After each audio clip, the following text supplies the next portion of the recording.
Yeah, when I was younger, we used to have these things called homeschool Fridays, where every Friday all my homeschooled friends would come over and we'd do a craft and we'd play outside. It was so fun. Oh my God, it was so fun. But we used to make candles. So basically, you take whatever you want the shape to be and you put it inside this like thing and you pour this weird goo in it and then you like freeze it or like leave it out or whatever until it hardens and then you take the mold out and everything. Then you'd have this thing with this hole and it looked like a fleshlight low-key.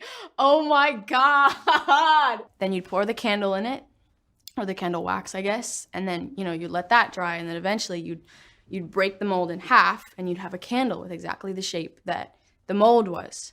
But sometimes, the mold would break. And that line is basically like, there's all these perfect people, and nobody's perfect, but perfect people around me. And it's like, well, what's wrong with me? I really, really, really, really hate myself. You can feel so unbelievably lost and horrible and like you're nothing and you're invisible and for no reason at all, which is almost worse than having a reason. It's the way that my brain works, and it's like, Billie, what's wrong? I don't fucking know. Like me, that's what. And it's like, who hurt you? I'm like, we've made every mistake together. Me and my bitch, Billie. She's my hoe. She makes all these mistakes, but I help her out with every single one. We make them together. We're a team, But I hate her. Ugh. It's so annoying to feel like this all the time. All the time. And it's like, if someone's like, oh God, you fall apart so much, like you're so annoying, like you're always fucking like sad. I'm like, I know, I have to be in this bitch all the time. Like I'm aware of how annoying it is. As many people can try to help me and, talk to me and whatever, but it's like it doesn't change anything. The only person that can change the way that I feel is me, and that's not gonna happen. So I don't feel comfortable telling you why I feel like that. I just feel like if I say it out loud, it's the same with like people. I feel like when I was younger, if I liked a boy or whatever, like I wouldn't tell anybody because if I told them, then it would make it true and then something would have to go wrong. Like that's just how it's been always. So it's like, if I say like, hey, I really need help. I really need help. I'm not okay. I need someone, which is what's going on in my head. It's not gonna do anything but make me more aware of it and make me wanna drown in a pit of lava even more, so. I will never know what you're thinking right now, ever. Even if you tell me, I still don't know because you could be lying. Only you know the way that I break. No matter how many times I tell people, it's this, it's that, it's nothing, it's something, and it's up here. When someone you love loses someone very close to them, you can't say, I feel you. You just can't. And that's okay. You don't have to be like, I understand when you don't. It's just about listening. I feel like some people just try to act like they know. But just listen. It's not about trying to up their depression. It's not about who's sadder, who's gone through worse. It's about listening to people and actually just caring about them.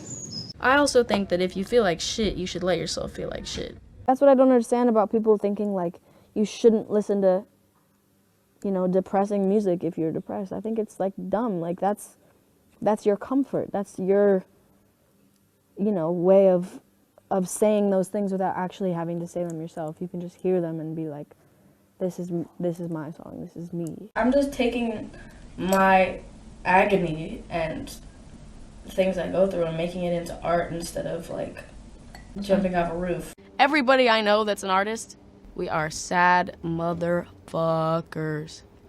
The thing is that no matter what anybody tells you about how great you are or how bad you are, nothing is gonna be anything until you actually feel it. And it's like, I don't mean that with like love. I mean that with like strength and like believing that you are something. Because I don't think you have to love yourself. I think you should,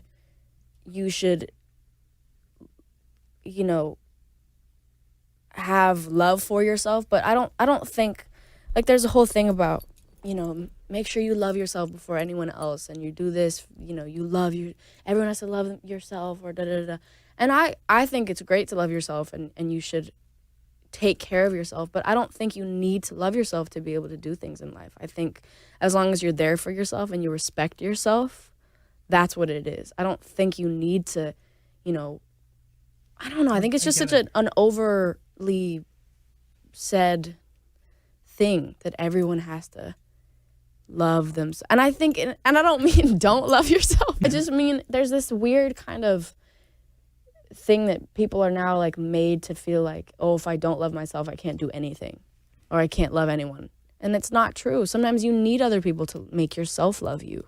If you're stuck with yourself, you can't meet somebody and love them before you know them. I mean, you can, but it's not like, you can't expect that to happen. And so you can't expect that to happen with yourself. You can't just be like, okay, I can't do anything until I love myself. That's not gonna help you. At all, especially if you really don't love yourself. That's really not going to help you. And it's like, I love myself, I really do, but I also have a lot of issues with myself, and the only way I'm going to, you know, I don't know, make myself stronger and make myself happier is if I go out and do things that are going to do that. I'm not going to sit in my room all day and eventually love myself. I love my job. I love it. But there are also parts of it that are, like, more miserable than you could possibly imagine and make me want to quit. But no, though. I do not want to let myself down. I will beat my ass if I let myself down. I never, like, made a definitive, like, choice to talk about it because I didn't realize it wasn't talked about. I just was talking about it because I was feeling it, and I was like, I've always been a really honest person. I've been really blunt my whole life, so I just say what I feel, and that's why when I tell you I'm happy now, I'm being real with you, and the reason I say that is because I spent so long not saying that because I wasn't, and I'm not gonna lie. I'm never gonna lie, you know, ever. I don't like lying. I don't think there's nothing fun to me about that, and I don't think there's anything fun about covering up, you know, the way that you feel. I mean, to an extent, you know. So, you know, I get asked, like, why do you talk about mental health, or why do you, and I don't even realize I do. I swear to God, I don't realize it because it's just me just talking about the way that I feel or the way that I've felt in my life and talking about my experience. And I meet a lot of kids that have gone through the same or more extreme things that I've been through, and I just want to, like, be as much theirs as possible. Like, if I can help them in any way whatsoever on the most, like, the smallest scale, like, I want to do that.